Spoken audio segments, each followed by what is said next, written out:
สบายดีบรรดาท่านที่เคารพนับถือและหักแพงทั้งหลายมื้อนี้พ่อใหญ่แก๊สสิมาอ่านประมวลกฎหมายแพ่งปี 2018 มาตรา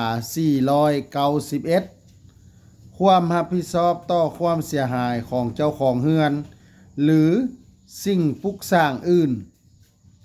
เจ้าของหรือผู้คุ้มครองปกปักรักษาหรือนำใช้เรือน หรือสิ่งปลูกสร้างอื่น หากปะปล่อยให้เรือนหรือสิ่งปลูกสร้างของตนหรืออยู่ในความรับผิดชอบของตนนั้นพังลงสุดลงย้อนขาดการปกปักรักษาซึ่งสร้างความเสียหายให้แก่บุคคลอื่นต้องรับผิดชอบต่อความเสียหายที่เกิดขึ้นนั้นถ้าถึกใจให้กดไลค์กดแชร์กดติดตามพ่อใหญ่แก๊สเด้อ